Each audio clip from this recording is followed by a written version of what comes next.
What's up, guys? I want to talk to you today about how to take yourself from being an owner-operator to more of just an owner CEO and less of the daily operator. The reason you need to do this is it allows you to think more about your future and less about the job you have today or tomorrow or for the week. It's the trap you fall into when you're an owner-operator is you're doing all the work. So you're busy filling your schedule for the day and not thinking past next week, your future for your family and your well-being and enjoyment later in life. So you need to create systems. You need to be able to hire the right people that you can trust to do the job that needs to be done even when you're not around. It's hugely important. And you need to be able to implement and adapt quickly.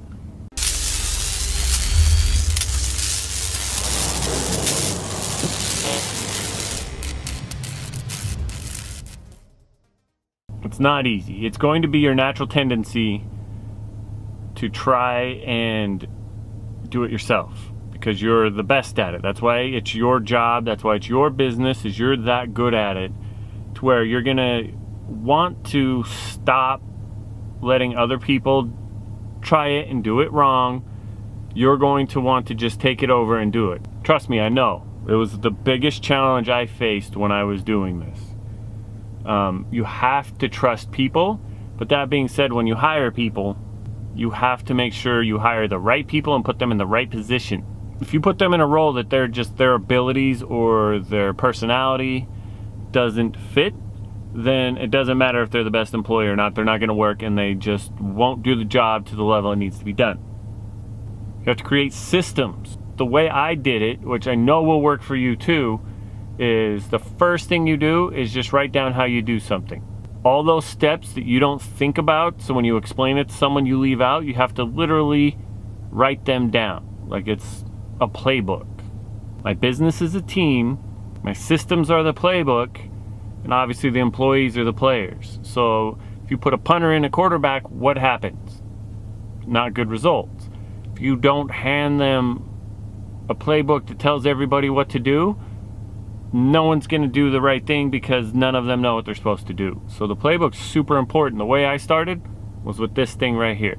I record myself making a key for a specific car, and then I would write down the steps I did. Obviously, you can fast forward it. You just need the mental reminder of, oh, and then I do this thing that I don't even think about because I just do it. It's part of the process I do because I'm good at what I do.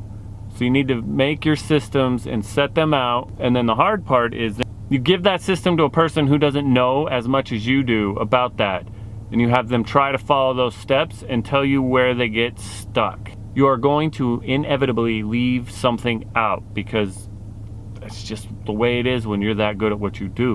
Just understand that they're helping you in the fact that you need them to be able to understand it. So even if it makes sense to you, it doesn't to them, so change it to where it can make sense to everybody. So make sure your systems are clean. That is where I spent most of my time. I've been working on this for a couple years and I spent most of my time on creating systems. I'm still doing it. I'm still changing the systems because where we were 2 years ago to where we're at now, it's not the same place. So those systems I had before are not really relevant now. So you need to constantly adapt.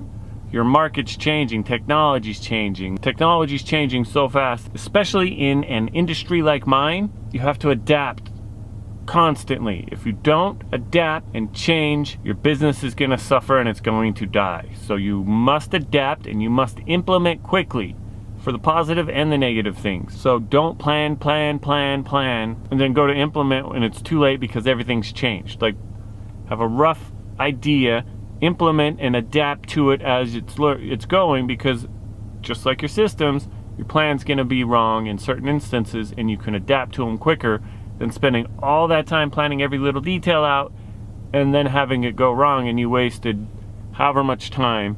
It's going to be harder for you to switch off and change to another place. So adapt, implement, hire the right people, and create systems. That's the fastest way to go from being a one-man show to being able to be off on weekends and still make money. That's the thing you got to think about is, can your business survive without you? If you go on vacation, does money still come in? If the answer is no, you need to do these things.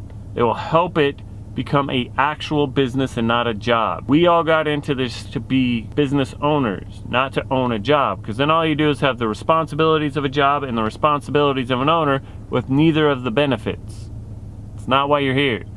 Make your business make money whether you're there or not. Obviously, if you're there, there's things you can do and only you can do. Really think about long-term goals, plans, that type of thing for you and your business. Let someone else handle that silly stuff. You can still do the special stuff. I'm not saying give up the thing that you're great at. I'm just saying there's those things you don't need to do and you can still stick to the ones you are great at. Make sure you like it, subscribe, comment, let me know what you think. Videos like this will be happening more often on my channel, so stay tuned, and I'm going to break down each step of that a little better to where hopefully you can start to use some of the stuff I've learned from doing this. Maybe one day we'll see each other on vacation because of it.